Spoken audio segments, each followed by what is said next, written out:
Mes chers frères et sœurs, amis du parvis du Seigneur, paix et bien, dans le nom de notre Seigneur Jésus-Christ, une seule chose je nous propose aujourd'hui pour notre méditation.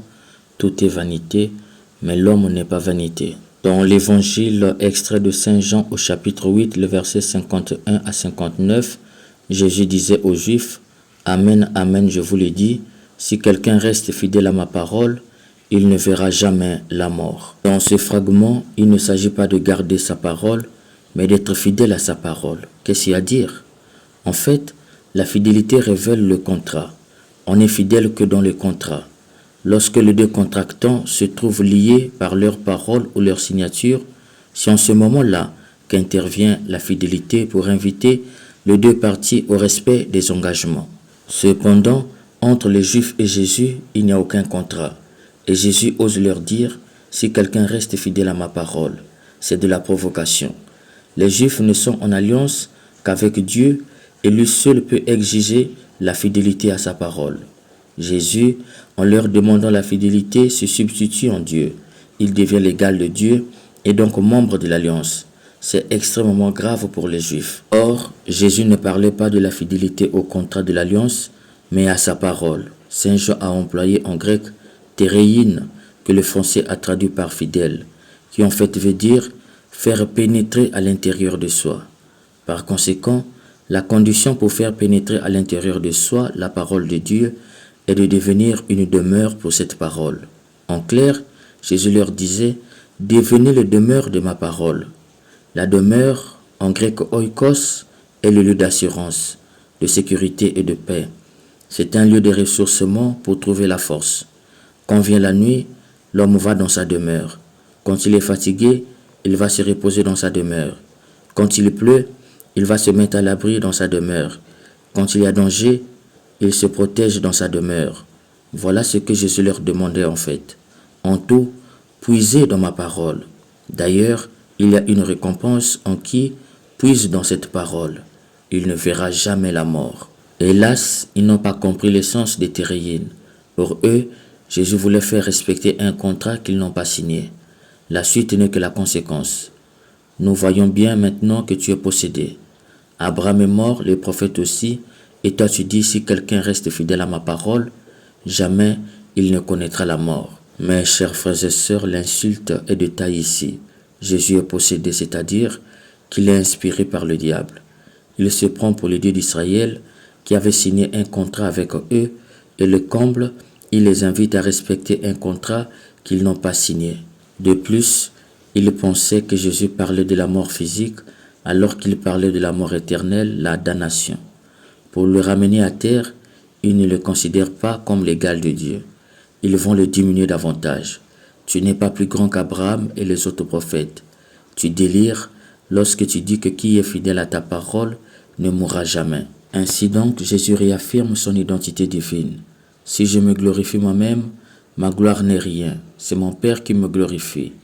Lui que vous appelez votre Dieu, alors que vous ne le connaissez pas. Mais moi, je le connais. Et si je dis que je ne le connais pas, je serai un menteur comme vous. Mais je le connais et je reste fidèle à sa parole. Dans ce fragment, Jésus révèle que lui-même le premier ne mourra pas parce qu'il est fidèle à la parole de son Père. La gloire en hébreu kavod est le poids qui fait maintenir en bas la souffrance. Étant donné que Jésus est fidèle à la parole du Père, la mort ne peut rien lui faire. Son Père la fera maintenir en bas, de sorte qu'en haut ne jaillisse que la vie. Étant donné qu'ils l'ont traité moins qu'Abraham, Jésus répond, « Abraham, votre père, a tressailli d'allégresse dans l'espoir de voir mon jour.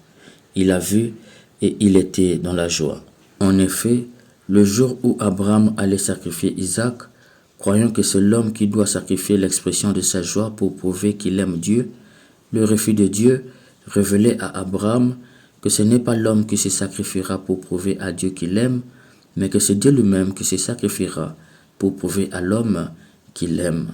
C'est pourquoi l'amour de Dieu est premier et celui de l'homme n'est que la réponse à cette immensité d'amour. Abraham avait compris cela et il était dans la joie. D'où le sacrifice qu'Abraham a voulu faire d'Isaac et le présage du sacrifice de Jésus. Isaac qui porte le bois seul et monte sur le lieu du sacrifice, Jésus qui portera sa croix seul et montera au lieu du sacrifice. Bref, Jésus révèle ici qu'il est antérieur à Abraham et tous les prophètes. Il est plus grand que tous parce qu'il est Dieu, né de Dieu, lumière née de la lumière, avant que le monde ne soit. Les Juifs lui font comprendre qu'il n'a pas 50 ans. Ils font entendre par là que tu n'es même pas vieux. Tu es encore jeune et tu veux être plus vieux qu'Abraham qui a vécu il y a plus de 2000 ans. Ils n'ont pas compris que Jésus est le Verbe qui était auprès de Dieu avant qu'il ne crée le ciel et la terre. Mes chers frères et sœurs, par cet évangile, Jésus nous révèle que qui est fidèle à sa parole ne verra jamais la mort.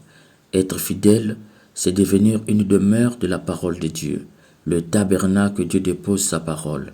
L'homme est le réceptacle de la parole de Dieu.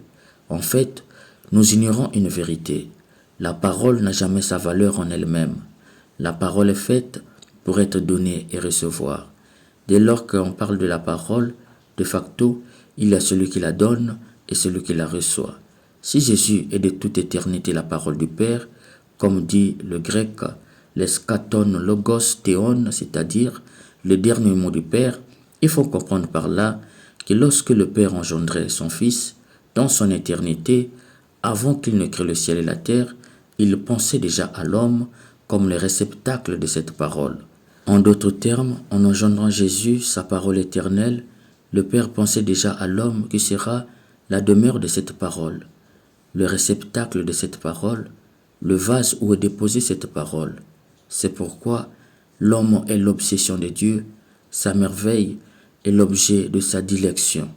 Dieu l'a créé pour être le dépositaire de la parole qui est Jésus. C'est dans ce sens que j'ai dit, tout est vanité, mais l'homme n'est pas vanité. Vanité de vanité en hébreu, hevel, havel, hevel, veut dire en français, tout est fumée, tout s'évapore.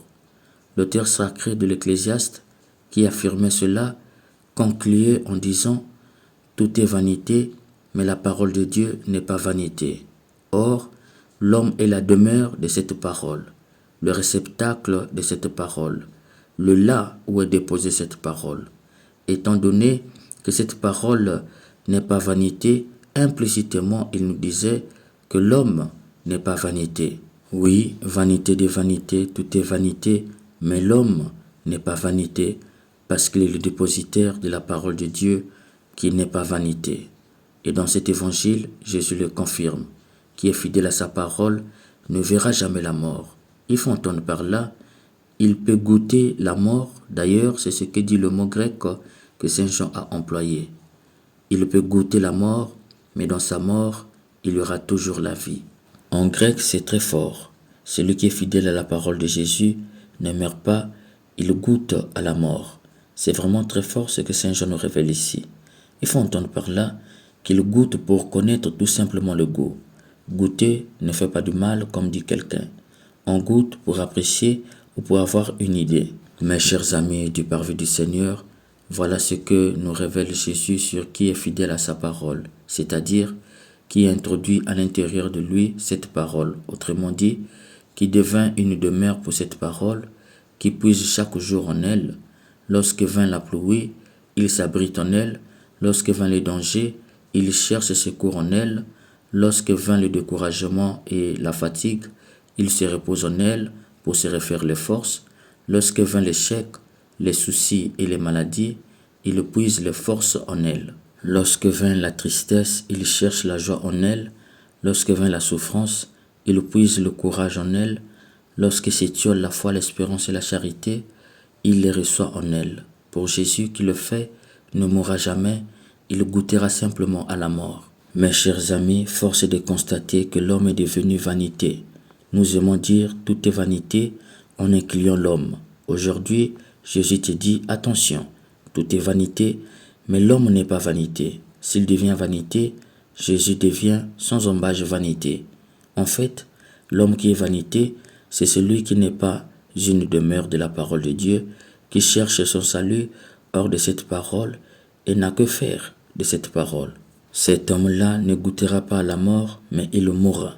Mes chers amis, qui continuent de croire que l'homme est vanité, n'a rien compris sur l'appellation Jésus est le Verbe de Dieu, la parole de Dieu fait homme. Jésus, la parole, est le don du Père pour l'homme. Qui la reçoit sort de la vanité. Qui n'est pas demeure pour cette parole s'enfonce dans la vanité. Très souvent, un danger nous guette, vouloir connaître la Bible par cœur comme un perroquet. Jésus ne dit pas « qui garde mes paroles », mais « qui garde ma parole ». On n'est pas demeure pour les paroles, mais on est demeure pour une parole. Choisis une parole de Jésus qui est salutaire pour toi, soutiens dans chaque moment, introduis-la en toi. Le reste écoute et applique, mais celle que tu t'es choisie, fais d'elle la lampe qui guide ta vie. C'est pourquoi d'ailleurs tu vois chaque prêtre à sa parole d'ordination, c'est-à-dire une parole qui l'accompagne tout au long de son ministère, dans les joies comme dans les peines. Demandons à l'Esprit Saint d'être le depositum verbum, c'est-à-dire le dépositaire de la parole de Dieu, pour que nous ne soyons jamais vanité. Amen.